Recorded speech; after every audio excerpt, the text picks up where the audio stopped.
Hello students, आज हम लोग प्राकृतिक आपदा की अगली कड़ी के रूप में बाढ़ या फ्लड का अध्ययन करेंगे। इसके पहले के वीडियो में हम लोगों ने प्राकृतिक आपदा के रूप में भूकंप का अध्ययन किया था। यहाँ हमें समझना चाहिए कि दोनों ही प्राकृतिक आपदा हैं, किंतु दोनों में एक बहुत बड़ा अंतर है कि भूकंप अचानक और एक झटके में आ जाने वाली आपदा है, जबकि बाढ़ एक निश्चित समय में धीमी गति से आने वाली प्राकृतिक आपदा है। अन्य प्राकृतिक आपदाएं कभी भी आ सकती हैं, जबकि बाढ़ केवल बारिश के मौसम में ही आता है। तो स्टूडेंट्स, आज के अध्ययन में हम जानेंगे कि बाढ़ है क्या, इसके आने के कारण क्या हैं, इसका मानव जीवन पर क्या प्रभाव पड़ता है तथा भारत सरकार की इसके रोकथाम के लिए बनाई जा रही नीतियां किस प्रकार की है। तो हम आगे बढ़ते हैं। बाढ़ एक ऐसी प्राकृतिक आपदा है जिसमें चारों ओर जल ही जल व्याप्त हो जाता है। खासकर नदियों का पानी जब अपने धारा या चैनल से बाहर आने लगता है, तब उस अवस्था को बाढ़ आना कहा जाता है। यह प्राकृतिक घटना मुख्य रूप से अति जल वृष्टि का ही परिणाम है। इससे जल जीवन अस्त व्यस्त हो जाता है। अधिकतर बाढ़ों का संबंध विस्तृत जलोढ़ मैदानों में प्रवाहित होने वाली नदियों से होता है। इस प्रकार की जमीन में अधिक जल सोख पाने की क्षमता नहीं होती है। देश के किसी न किसी भाग में विभिन्न भीषणता वाली बाढ़ का आना एक प्राकृतिक संयोग है। असम, पश्चिम बंगाल, बिहार, झारखंड, उत्तर प्रदेश, उड़ीसा तथा गंगा ब्रह्मपुत्र के मैदानों में बाढ़ों का आना एक वार्षिक क्रिया है, जिसके परिणाम मानव एवं पशु सभी को भुगतना पड़ता है। दक्षिणी भारत के डेल्टाई क्षेत्रों में तथा समुद्र तटीय भागों में भी बाढ़ें अभिशाप का रूप ले लेती हैं। मैं समझता हूँ आप लोग समझ गए होंगे कि बाढ़ क्या है। अब आगे हम लोग समझेंगे कि बाढ़ के आने का कारण क्या है। ठीक है। उष्णकटिबंधीय देशों में सबसे अधिक बाढ़ भारत में आता है। भारत में अधिक बाढ़ आने के निम्नलिखित प्रकार के दो कारण हैं, जो आपके स्क्रीन पर दिया जा रहा है। उसको देखिए। पहला है प्राकृतिक कारण एवं दूसरा मानवीय कारण। बाढ़ आने के प्राकृतिक कारणों में उसके निम्नलिखित क्रियाओं को शामिल किया जाता है, जो आपके स्क्रीन पर नज़र आ रहा है। इसमें से पहला है ग्लोबल वार्मिंग धरती के वातावरण के तापमान का बढ़ जाना ही ग्लोबल वार्मिंग कहलाता है। तापमान बढ़ने के परिणाम स्वरूप ग्लेशियरों का बर्फ पिघल रहा है। यह बर्फ पिघलने के बाद नदियों में आ जाता है तथा इसके साथ वर्षा का जल मिलकर नदियों के आसपास के क्षेत्रों में बाढ़ की स्थिति उत्पन्न कर देता है। यह हो गया ग्लोबल वार्मिंग के कारण बाढ़ आना। इसमें दूसरा है अपरदन। पर्वतीय भागों में निर्वनीकरण के कारण बहुत तेज़ी से मिट्टी का अपरदन होता है। यह मिट्टियाँ बहकर नदी में आती हैं और उसकी तली में जम जाती हैं। यह क्रिया निरंतर होती रहती है जिससे नदी का तल उथला हो जाता है और नदी के जल संभरण की क्षमता घट जाती है। परिणाम स्वरूप नदी का पानी अपने आसपास के क्षेत्रों में फैल जाता है। इन सभी का चित्र भी मैं साथ में देता चल रहा हूँ, उस पर भी नज़र डालिएगा। ठीक है, अब तीसरा पॉइंट देखते हैं। विवर्तनिक हलचल। विवर्तनिक हलचलों में बाढ़ उत्पन्न करने वाली सबसे प्रमुख हलचल भूकंप है। भूकंप आने पर बांधों या समुद्र के जल में दोलन होने लगता है।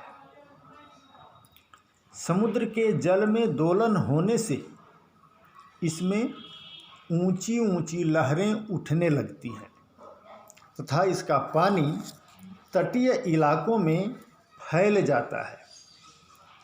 हाल ही में भारत के पूर्वी तटीय प्रदेशों में आई सुनामी इसी का परिणाम था। इस तरह का दोलन बड़े बड़े बांधों के जल में भी देखने को मिलता है, जिसमें जल बांधों के ऊपर से होकर बहने लगती है और बाढ़ की स्थिति उत्पन्न हो जाती है। ठीक है, अब चौथा पॉइंट देखते हैं, चक्रवात या साइक्लोन। सामान्य तौर पर चक्रवातों का जन्म महासागरों में होता है, किंतु इसके कारण समुद्र तटीय एवं निकटवर्ती प्रदेशों में कम समय में भारी से बहुत भारी वर्षा होती है। साइक्लोन से आप देख भी रहे होंगे, बारिश के मौसम में जब साइक्लोन आता है पूर्व सूचना दे दी जाती है, बहुत भारी वर्षा होती है। वर्षा जल का निकास जब सही तरीके से नहीं हो पाता है तो उन प्रदेशों में बाढ़ की स्थिति उत्पन्न हो जाती है। मुंबई महानगर में यह एक आम समस्या है। पांचवां पॉइंट, पर्वतीय भागों में घनी वर्षा का होना। वर्षा ऋतु में समुद्र की ओर से आने वाली हवाएं जल कणों से भरी होती हैं, जो पर्वतों से टकराकर भारी वर्षा का कारण बनती है। यह जल बहकर नदियों में आता है और बाढ़ उत्पन्न करने का कारण बनता है। ठीक है, इसका तस्वीर भी आपको दिया गया है, देखिए उसको। अब छठा पॉइंट, बादल का फटना। पर्वतीय क्षेत्रों खासकर हिमाचल प्रदेश एवं उत्तराखंड में बादल फटने की घटनाएं एक सामान्य बात है। जिस क्षेत्र में इस प्रकार की घटना होती है वहाँ की नदियों में अचानक से बाढ़ आ जाती है, यहाँ तक कि लोगों को संभलने का मौका भी कम ही मिल पाता है। यहाँ हम ज़रा सा समझाना चाहेंगे, बताना चाहेंगे बादल फटता क्या है? ऐसा नहीं है कि वो दो टुकड़ा में बंट जाता है, फट जाता है, वैसा कुछ नहीं है। उसमें हवा में पानी की बूंदें अत्यधिक मात्रा में मिली होती हैं, वो एक जगह इकट्ठा हो जाता है और भारी हो जाता है। भारी होने के कारण अचानक से एक ही जगह पर सारा पानी बरस पड़ता है, उसी को बादल फटना कहते हैं। अब 7वां पॉइंट देखते हैं। नदियों के मार्गों में परिवर्तन। प्रत्येक वर्ष ऊंचे पर्वतीय भागों की मिट्टी अपरदित होकर नदियों की तली में जमा होती जाती है। इन मिट्टियों की मात्रा जब तली में अधिक हो जाती है तो नदी का मुख्य मार्ग अवरुद्ध हो जाता है। परिणाम स्वरूप नदी बगल के दूसरे हिस्से से बहने लगती है। कालांतर में यह मार्ग भी अवरुद्ध हो जाता है। पुनः अधिक वर्षा के समय नदी पूरे वेग के साथ अपने पुराने मार्ग को खोल लेती है। इससे नदी के आसपास के पूरे क्षेत्र में पानी का फैलाव हो जाता है और बाढ़ की स्थिति उत्पन्न हो जाती है। उपरोक्त अध्ययन से स्पष्ट हो जाता है कि प्राकृतिक कारणों से मानव को बाढ़ की विभीषिका झेलनी पड़ती है, किंतु बाढ़ की स्थिति उत्पन्न होने के पीछे मानवीय कारण या कारक भी हैं। बल्कि हम तो कहना चाहेंगे कि वास्तव में मानव ही बाढ़ का जनक है। यह नीचे दिए जा रहे उदाहरणों से स्पष्ट हो जाएगा।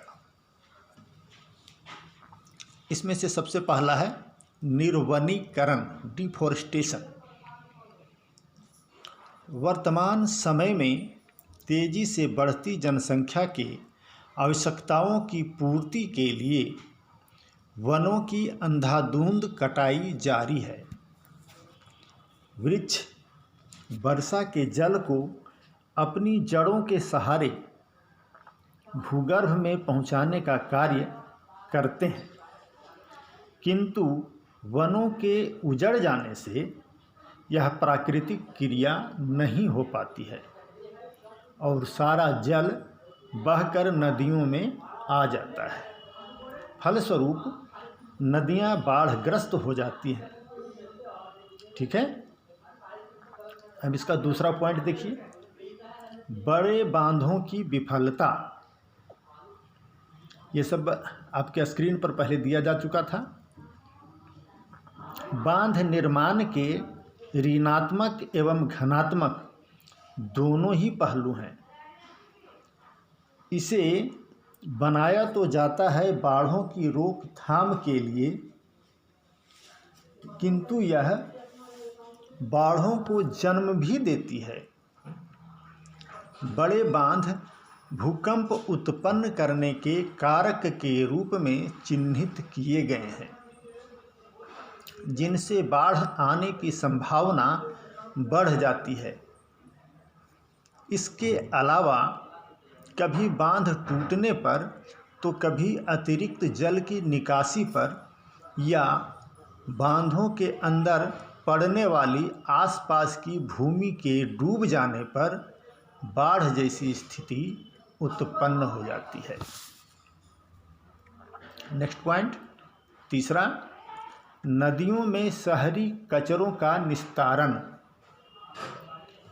वर्तमान समय में भारत में लगभग प्रत्येक शहर में, वो शहर चाहे छोटा हो बड़ा हो उससे कोई मतलब नहीं है, लगभग प्रत्येक शहर में यह देखने को मिल रहा है, गंदे नालों को नदियों से मिला दिया गया है। इसका परिणाम यह हो रहा है कि नालों से निकलने वाले शहरों के कचरे नदियों के तटों एवं तली में जमकर उसकी धारा को संकीर्ण कर दे रहे हैं, संकरा कर दे रहे हैं। इसके कारण वर्षा ऋतु में जब जल की मात्रा बढ़ती है तो पानी किनारों से बाहर आने लगती है। और बाढ़ की स्थिति उत्पन्न हो जाती है। नेक्स्ट पॉइंट, चौथा पॉइंट, अवैज्ञानिक कृषि। नदियों के मार्ग में परिवर्तन के बाद पुराने मार्ग पर किसानों द्वारा खेती आरंभ कर दी जाती है, जिसमें अतिरिक्त जल निकासी का कोई भी उपाय नहीं किया जाता है। नदी वर्षा काल में पुनः अपनी पुरानी धारा में बहने लगती है, जिससे सारी जमीन डूब जाती है और फसलें नष्ट हो जाती हैं। नेक्स्ट पॉइंट, पांचवा, नदियों के तटों पर बसाव। शहरों में दिन प्रतिदिन बढ़ती जनसंख्या के कारण आवासीय भूखंडों का अभाव होता जा रहा है। परिणामतः लोग सस्ते आवासीय भूखंडों पर काबिज होकर आवास बनाकर रहने लगते हैं। कालांतर में वर्षा काल में अत्यधिक वर्षा होने पर ये आवासीय भूखंड नदी की धारा में समाहित हो जाते हैं, जिससे बाढ़ आने की अनुभूति होती है।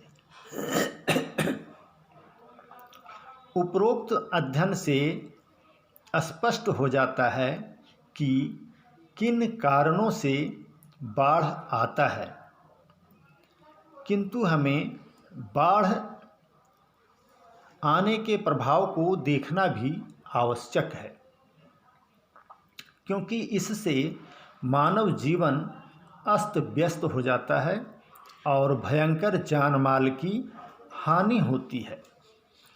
बाढ़ का प्रभाव दो रूपों में दिखाई पड़ता है, जो आपके स्क्रीन पर दिया जा रहा है। स्क्रीन पर देखिए, उसमें है पहला आर्थिक प्रभाव एवं दूसरा भौतिक प्रभाव। हालांकि सामान्य तौर पर हम समझते हैं कि बाढ़ों से केवल हानि ही होती है, लेकिन इससे कुछ लाभ भी होते हैं, जिसका अध्ययन हम आगे करेंगे। पहले हम इसका हानि देख लेते हैं, प्रभाव। तो प्रभाव को चूँकि हम लोग दो भाग में बांटे थे, तो पहला आर्थिक प्रभाव देखते हैं। आर्थिक प्रभाव का सबसे पहला पॉइंट है फसलों का नष्ट हो जाना। बाढ़ों के आने से फसलें नष्ट हो जाती हैं। इससे किसानों को तो आर्थिक नुकसान होता ही है, खाद्यान्नों की कमी होने से विदेशों से इसका आयात करना पड़ता है। परिणाम, राष्ट्रीय आय घटती है और खाद्यान्न महंगे हो जाते हैं। अब दूसरा पॉइंट देखते हैं, कारखानों एवं बाजारों पर प्रभाव। बाढ़ आने पर पूरे बाढ़ग्रस्त क्षेत्र में जल का फैलाव क्षेत्र के अंदर तक हो जाता है, जिससे कल कारखाने एवं बाजार पूरी तरह से बंद हो जाते हैं। इससे उस क्षेत्र में न केवल रोजगार की कमी हो जाती है, बल्कि राष्ट्रीय आय में भी कमी दर्ज की जाती है। अब इसका तीसरा पॉइंट देखते हैं, पालतू जानवरों की अकाल मौत। बाढ़ आने पर सबसे पहले और सबसे अधिक पालतू जानवर ही प्रभावित होते हैं। ये पालतू जानवर भारतीय किसानों की पूंजी होते हैं, जिनके मरने से उन्हें भारी पूंजीगत क्षति होती है। ठीक है, अब आगे देखते हैं चौथा पॉइंट, दवा, पानी, भोजन आदि की कमी।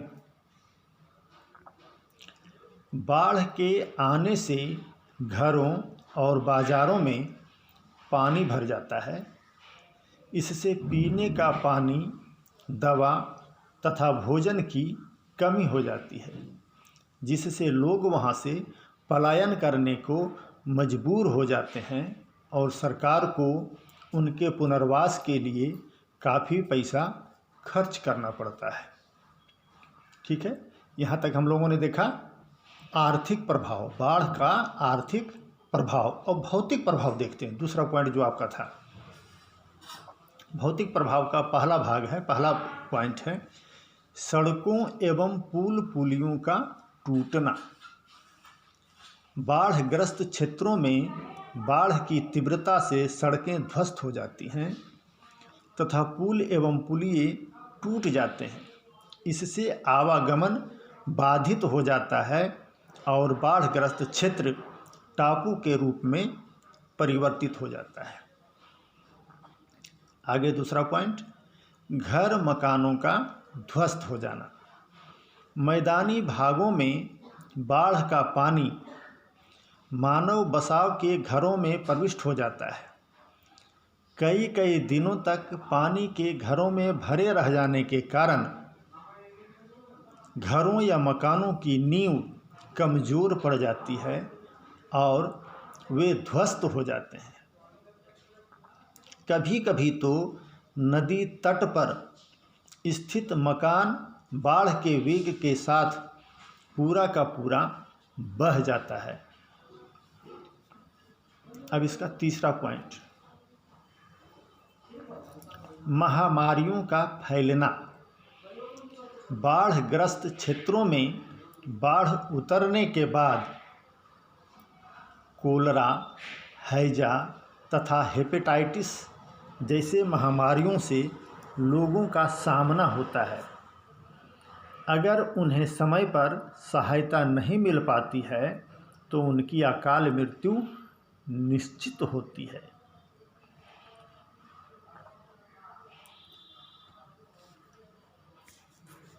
अब हम देखेंगे आगे इससे लाभ क्या है। अभी तक तो हम लोगों ने हानि देखा, अब हम लोग देखना चाहेंगे इससे लाभ हमको क्या होता है।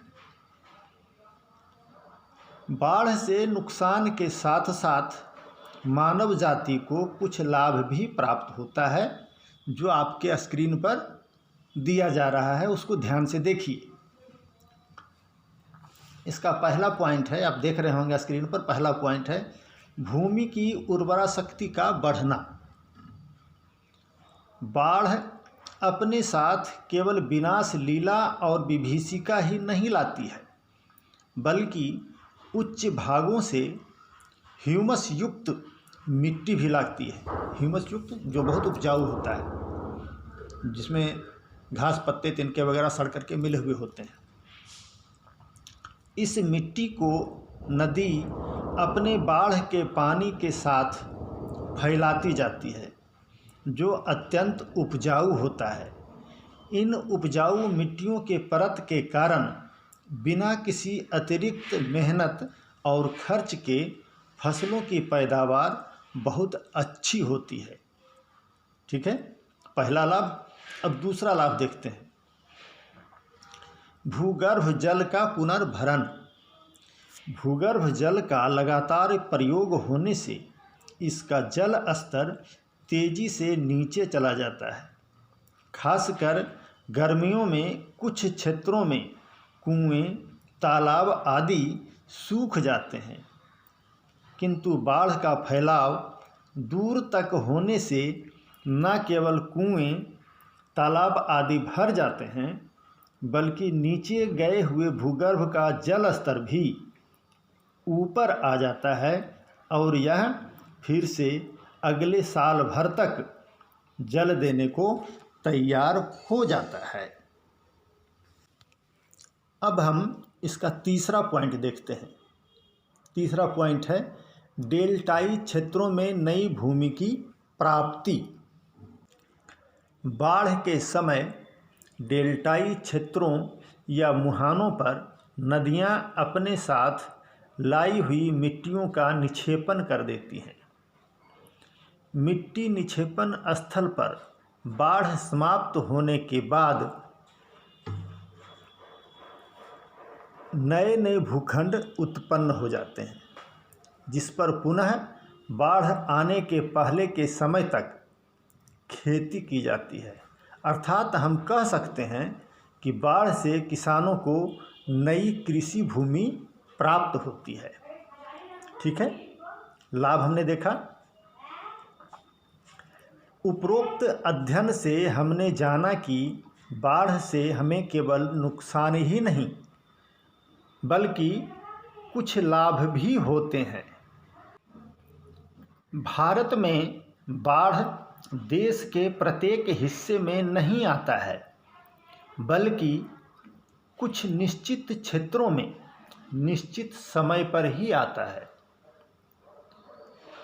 भारत के बाढ़ प्रभावित क्षेत्र निम्नलिखित हैं। पहला, पूर्वी भाग। इस भाग में घाघरा नदी के पूरब से लेकर असम के डिब्रूगढ़ तक के क्षेत्र को शामिल किया गया है। इसमें पूर्वी उत्तर प्रदेश, बिहार, पश्चिम बंगाल, मणिपुर, अरुणाचल प्रदेश और असम राज्य सम्मिलित हैं। गंगा, यमुना, दामोदर, ब्रह्मपुत्र, दिहांग और लोहित नदियाँ बरसात में अपने स्रोतों से भारी मात्रा में जल और चिकनी मिट्टी लाती हैं और निचले भागों में जमा कर देती हैं। परिणाम स्वरूप जल मार्ग अवरुद्ध हो जाता है और बाढ़ आ जाता है। अब हम दूसरा पॉइंट देखते हैं, उत्तरी भाग। इस भाग के अंतर्गत जम्मू कश्मीर, हिमाचल प्रदेश, उत्तराखंड, पंजाब तथा हरियाणा के क्षेत्र शामिल हैं। इस क्षेत्र की नदियाँ छोटी हैं और इनके मार्ग में भी अधिक बदलाव नहीं आता है। फिर भी झेलम, ब्यास, रावी, चिनाब, सतलज और सिंधु में वर्षा ऋतु में जब बाढ़ आती है तो विनाश का दृश्य उपस्थित हो जाता है। दूसरा पॉइंट हो गया। अब तीसरा पॉइंट देखते हैं। तीसरा भाग, दक्षिणी भाग। उत्तरी भाग के समान इस भाग की नदियाँ भी छोटी हैं एवं अपने मार्ग को परिवर्तित नहीं करती हैं। अतः बाढ़ प्रतिवर्ष न आकर लंबे अंतराल पर आती है। लेकिन जब गोदावरी, कृष्णा, कावेरी आदि नदियों में बाढ़ आती है तो अपने आसपास के क्षेत्रों में बहुत नुकसान पहुंचाती है। अब चौथा देखते हैं, मध्य पूर्वी भाग। इस भाग में महानदी, ब्राह्मणी आदि नदियाँ जब बरसात का अधिक जल बहाकर लाती हैं तो मुहाने के आसपास भयंकर बाढ़ें आती हैं। इन नदियों में बाढ़ें आने का मुख्य कारण नदी घाटियों का संकरा होना है। घाटियों के संकरा होने के कारण जल आसपास के क्षेत्र में फैल जाता है और बाढ़ का दृश्य उत्पन्न हो जाता है। सरकारी आंकड़ों के अनुसार लगभग 4 करोड़ हेक्टेयर भूमि बाढ़ग्रस्त है। वर्ष 1949 तथा 1954 की भयंकर बाढ़ों को देखते हुए भारत सरकार ने बाढ़ को रोकने के लिए बहुत सी योजनाएं तैयार की, जिनमें से दामोदर घाटी परियोजना, कोसी परियोजना, भाखड़ा नांगल, हीराकुड, नागार्जुन सागर, रिहांद आदि बहुउद्देशीय परियोजनाएं प्रमुख हैं। भारत सरकार के द्वारा 1976 ईस्वी में बाढ़ नियंत्रण आयोग की स्थापना की गई, जिसके सलाह से केंद्र तथा राज्य सरकारें बाढ़ के रोकथाम के लिए निम्नलिखित प्रकार की नीतियों को अपना रही है, जो आपके स्क्रीन पर दिया जा रहा है। कौन कौन सी नीतियां अपना रही हैं अब स्क्रीन पर देखिए। इसमें पहला नीति है बांध निर्माण। बहुउद्देशीय परियोजनाओं के अंतर्गत बड़ी नदियों पर बांध बनाए जाते हैं, जिससे बाढ़ को नियंत्रित कर लिया जाता है। भारत में पहली पंचवर्षीय योजना में बहुत से बहुउद्देशीय बांध बनाए गए थे, जैसे भाखड़ा नांगल, नागार्जुन सागर, रिहांद, कोसी आदि, और इनसे बाढ़ को नियंत्रित करने में बहुत हद तक सफलता भी मिली है। इसमें दूसरा, तटबंध बनाना। केंद्र तथा राज्य सरकारों ने नदियों के तटों पर बाढ़ से बचने के लिए दीवार नुमा बहुत से बांध बनाए हैं। इनको मजबूत करने के साथ साथ संवेदनशील किनारों पर और भी बांध बनाने की ज़रूरत है। खासकर बागमती, ब्यास, ब्रह्मपुत्र, चंबल, गंडक नदियों में इसकी अधिक आवश्यकता है। अब तीसरा पॉइंट, वृक्षारोपण। नदी घाटियों में वृक्षारोपण करके बाढ़ की बारंबारता एवं प्रबलता को कम किया जा सकता है। वृक्षारोपण से जल रिसाव में वृद्धि होती है, जिससे बाढ़ की प्रकोपता में कमी आती है। अब चौथा पॉइंट देखते हैं, साइक्लोन सेंटर का निर्माण। हमारे देश में जलवायु के बारे में सूचनाएं देने वाले केंद्रों की स्थापना पहले ही की जा चुकी है। बाढ़ नियंत्रण आयोग की सलाह पर बाढ़ग्रस्त क्षेत्रों के आसपास भी इस प्रकार के केंद्रों की स्थापना पर विचार किया जा रहा है। इन केंद्रों में जलवायु के साथ साथ चक्रवातीय वर्षा या साइक्लोन की सूचना दी जाएगी, ताकि लोग सावधान हो जाएं और जान माल की होने वाली क्षति रुक जाए।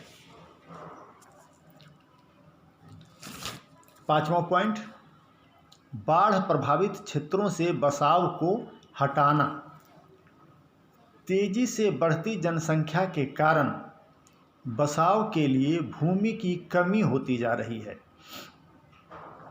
नदियों के तटों पर खाली पड़ी हुई जमीनों पर बहुत तीव्र गति से मकानों का निर्माण करके लोगों का बसाव हुआ है। नदियों में बाढ़ आने पर सबसे पहले और सबसे अधिक प्रभावित यही लोग होते हैं। अतः इन बसावों को यहाँ से हटाकर अन्यत्र ले जाना अत्यंत आवश्यक है। ठीक है। अब छठा पॉइंट देखते हैं, जल अपवाह के वेग को कम करना। जल अपवाह के वेग को कम करने के लिए नदियों के जल मार्गों में पाइप बोरिंग करके बाढ़ के जल को भूगर्भ में उतारा जा सकता है। नदियां जिस स्थान पर पर्वत से मैदान में प्रवेश करती हैं, उन स्थानों पर प्रायः इस प्रकार के उपाय किए भी गए हैं। अब सातवां पॉइंट, बाढ़ के जल को दूसरे मार्ग पर ले जाना। बाढ़ के जल को नहरों, झीलों आदि में ले जाने से भी बाढ़ को नियंत्रित किया जा सकता है। भारत में सतलज, दामोदर, घग्गर आदि नदियों के जल को इसी तरीके से दूसरे मार्ग में अपवाहित किया जाता है। ठीक है, अब 8वां पॉइंट देखते हैं, नदियों को आपस में जोड़ना। भारत में कुछ नदियां सालों भर जल से भरी रहती हैं और उसमें प्रतिवर्ष बाढ़ आती रहती है, जबकि कुछ नदियों में सिर्फ वर्षा काल में जल रहता है और इनमें बाढ़ की बारंबारता नहीं के बराबर होती है। इन नदियों को नहरों के द्वारा आपस में जोड़ देने पर बाढ़ के वेग को कम या समाप्त किया जा सकता है और बाढ़ के प्रकोप से बचा जा सकता है। अब 9वां देखते हैं, वैधानिक उपाय मतलब कानूनी उपाय। कठोर कानून बनाकर नदियों के जल मार्गों में भवन अथवा उद्योग लगाने वालों से भारी दंड लिया जाना चाहिए। वर्ष 2006 में 26 जुलाई को आने वाली भयंकर बाढ़ का मुख्य कारण मीठी नदी मुंबई के जल मार्ग में भारी संख्या में मकानों का बनाना माना गया है, किंतु इसका एक दूसरा पक्ष भी है जिसे हम अनदेखा नहीं कर सकते। विगत कुछ दशकों से भारत में नगरीकरण की बाढ़ आई हुई है, जहां लोगों के रहने के लिए ज़मीनें कम पड़ती जा रही हैं। परिणाम स्वरूप जहां भी लोगों को खाली ज़मीन नज़र आता है, लोग वहीं बसना आरंभ कर देते हैं। इसके साथ ही गांवों में भी बढ़ती जनसंख्या की खाद्यान्न आपूर्ति के लिए ज़मीनें कम पड़ने लगी हैं। परिणाम स्वरूप नदियों के मार्गों को अवरुद्ध करके कृषि कार्य किया जाने लगा है, जिससे गांवों में भी बाढ़ की विभीषिका बनी रहती है। ठीक है, अतः हम कह सकते हैं कि जब तक सरकार जनसंख्या नियंत्रण की नीति लागू नहीं करेगी, तब तक बाढ़ नियंत्रण की नीतियां भी सफल नहीं हो सकेगी। उपरोक्त तथ्यों से स्पष्ट हो जाता है कि बाढ़ भारत के लिए अभिशाप है, जिससे प्रतिवर्ष भयंकर जान माल की हानि होती है, किंतु सरकारी प्रयासों के द्वारा इस क्षति को कम करने का प्रयास किया जा रहा है। बस इस वीडियो में इतना ही, बाकी फिर अगले वीडियो में।